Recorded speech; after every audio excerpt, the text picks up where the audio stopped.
नमस्कार मित्रों। India and the world के इस ताज़ा एपिसोड में आपका स्वागत है। हमारे साथ आज अभिनव पांड्या जी हैं, किसी परिचय के मोहताज नहीं है। अभिनव जी, बहुत बहुत स्वागत है आपका। और नमस्कार। अभिनव जी उसानस फाउंडेशन के डायरेक्टर हैं। हाल ही में कश्मीर में टेरर फंडिंग पर उनकी सेज पब्लिकेशन से एक बहुत अच्छी पुस्तक भी आई है, जल्दी हम उसको भी रिव्यू करेंगे। अ, मेरा प्रश्न ये है आपसे, अभिनव जी, आप जियो पॉलिटिक्स और जियो स्ट्रैटेजिक इन सब इश्यूज पर, इंटरनेशनल रिलेशंस पर आपका बहुत काम है, आपकी पीएचडी पे उसी पर है। तो आप बताएं कि ये जो भारत में लोकसभा चुनावों के बाद जो नया मैंडेट आया है, जिसमें कि नरेंद्र मोदी की सरकार को बहुमत नहीं मिला है, बीजेपी को बहुमत नहीं मिला है, एनडीए को बहुमत मिला है, इसके क्या आप वैश्विक स्तर पर असर देखते हैं? क्या ग्लोबल इम्प्लीकेशंस है इसके, भारत के फॉरेन पॉलिसी, जियो पॉलिटिक्स, जियो स्ट्रैटेजी, खासकर पाकिस्तान चाइना के नजरिए से? जी। बहुत बहुत धन्यवाद अरुण जी, मुझे इनवाइट करने के लिए। आपने बहुत ही इंटरेस्टिंग सवाल किया है। मैं थोड़ा सा बैकग्राउंड देना चाहूंगा पहले इसमें। देखिए, इस सरकार की और पिछले 10 वर्षों की खास बात है। एक सबसे जो खास बात ये रही वैश्विक परिदृश्य में, ये कि दुनिया को पहली बार ऐसा लगा कि भारत की तरफ से एक ऐसी गवर्नमेंट आई है जिसका एक लॉन्ग टर्म स्ट्रेटेजिक विजन है। मतलब हर कंट्री का अपना एक नैरेटिव होता है। हर कंट्री का अपनी एक सोच होती है वर्ल्ड पॉलिटिक्स को लेकर के, कि भाई उसका स्थान क्या है और वो क्या करना चाहता है। तो दुनिया को पहली बार ऐसा लगा कि भारत में ऐसी सरकार आई है जो एडहोकिज्म पर काम नहीं करती, जो रिएक्टिव काम नहीं करती, और एक long term policy making range लेकर के चलती है। अब इसमें देखिए, एक बात ये सबसे इंपॉर्टेंट ये कि ऐसा एक बार बहुत पहले हुआ था, जब हमारा देश आजाद हुआ था। उसके बाद जवाहरलाल नेहरू ने नॉन अलाइनमेंट वगैरह की पॉलिसी लेकर के आए थे, जो कि एक बहुत आइडियलिस्टिक पॉलिसी, डेफिनेटली बहुत यूटोपियन आइडियलिस्टिक पॉलिसी थी। मगर फिर भी उसका एक ग्लोबल विजन था।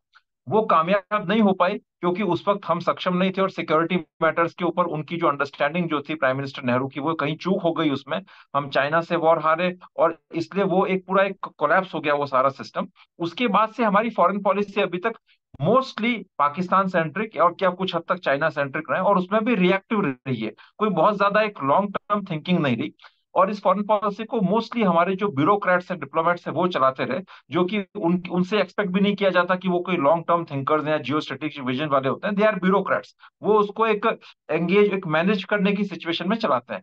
लेकिन इस सरकार में पहली बार दुनिया को लगा कि प्राइम मिनिस्टर मोदी की लीडरशिप में एक भारत बड़ा एक स्ट्रांग कंट्री की तरह इमर्ज हो रहा है, वर्ल्ड में एक पोल की तरह इमर्ज हो रहा है।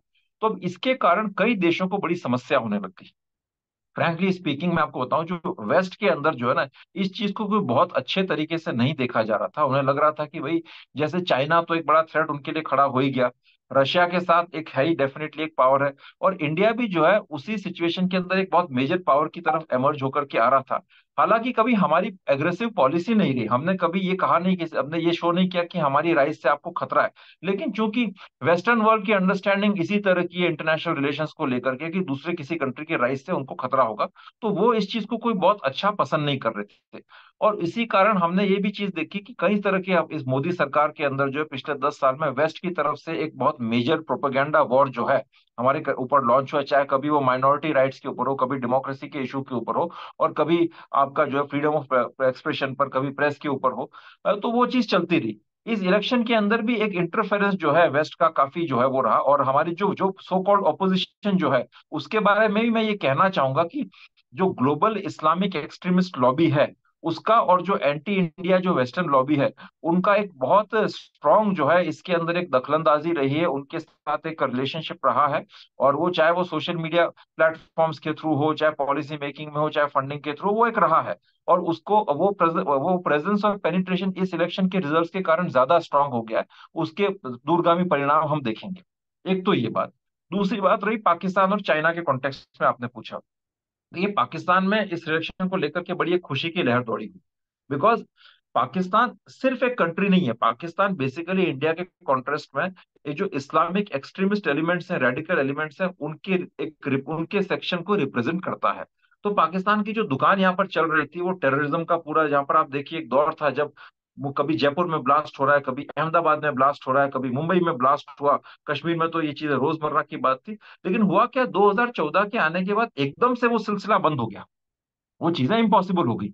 तो उसका एक बहुत हद तक है ना, एक आप मान के चलिए एक स्ट्रांगली रिस्पॉन्सिबल कारण था जो मोदी सरकार की जो सिक्योरिटी इश्यूज को लेकर के जो पॉलिसी थी, वो उसका जिम्मेदार थी, जिसके कारण ये पाकिस्तान का जो एक ऑफेंसिव पोस्चर था वो बंद हुआ। फिर पुलवामा के बाद हमने एक नया डॉक्ट्रिन शो किया हमारी स्ट्रैटेजी के अंदर कि भी आप करेंगे तो हम उसका दुगना जवाब देने की ताकत रखते हैं, चाहे वो सर्जिकल स्ट्राइक से हो चाहे बालाकोट स्ट्राइक से हो। तो अब ये जो इलेक्शन आए, इससे डेफिनेटली पाकिस्तान इसको ऐसे देखेगा कि इससे कहीं ना कहीं प्राइम मिनिस्टर मोदी कमजोर हुए हैं, बीजेपी की स्थिति कमजोर हुई है। हालांकि सरकार तो बन गई है, कोalition गवर्नमेंट बन जाएगी, लेकिन उसकी अपनी एक वीकनेस होती है। और दूसरी बात यह कि उनको ये लगेगा कि जो अपोजिशन जो है, जो कि जिसको कहीं ना कहीं किसी न किसी हद तक जो हमारे इंडिया के जो एनिमीज हैं वो अपने लिए कन्वीनियंट पाते हैं। मैं ये नहीं कहता कि ऑपोजिशन उनकी सेवा करता है, उनसे मिला हुआ है, लेकिन हमारे जो भारत के जो कहते हैं ना एनिमी कंट्रीज हैं, जो शत्रु राष्ट्र हैं, वो हमारे जो अभी जो अपोजिशन है उसके साथ ज्यादा कंफर्टेबल फील करते हैं। तो अभी ऑपोजिशन भी इसके कारण बड़े जोश में आ जाएगा, तो उससे पाकिस्तान के हौसले डेफिनेटली बुलंद होंगे। और मुझे लग रहा है इसके परिणाम शायद हमें कहीं ना कहीं इस कॉन्टेक्स्ट में देख सकते हैं कि पाकिस्तान कुछ ज्यादा बोल्ड हो कश्मीर के लेकर के, और कंट्री में एक्सट्रीमिस्ट जो एक्टिविटीज है उनको लेकर के ज्यादा बोल्ड हो।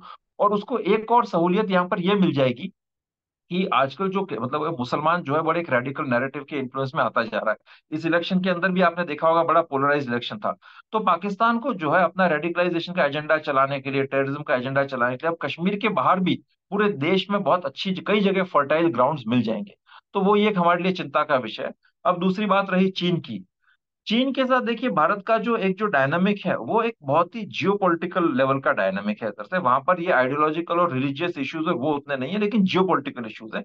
चाइना डेफिनेटली इंडिया को देखता है कि इंडिया एक थ्रेट उस सेंस में है कि इंडिया चैलेंज कर सकता है।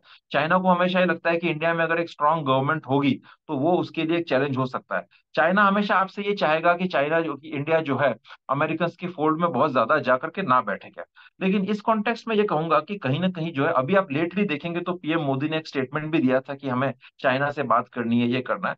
तो मुझे लगता है कहीं ना कहीं दोनों कंट्रीज के बीच में एक अंडरस्टैंडिंग डेवलप हुई है कि एक जो ये हमारे जो बाउंड्री इश्यूज हैं, इन इश्यूज को कहीं ना कहीं हमें रिजॉल्व करना है ना। और उसके अंदर जो है अगर भारत में मोदी सरकार है तो वो बड़ी पॉजिटिव है, उस चीज को लेकर के आगे बढ़ सकते हैं। तो एक ये पहलू है इसका। दूसरा पहलू वो ये है कि डेफिनेटली अगर एक स्ट्रांग सरकार होती है भारत के अंदर प्राइम मिनिस्टर मोदी के नेतृत्व में, तो उससे डेफिनेटली कोई भी कंट्री हो जिसके साथ आपका लड़ाई का इतिहास रहा है वो थ्रेटन फील करते हैं। तो एक तरह से चाइना के लिए थोड़ा सा उनको एक रिलीफ भी होगा कि आपका मोदी गवर्नमेंट अगर वीक होती है तो इंडिया की ओवरऑल पोजीशन वीक होगी।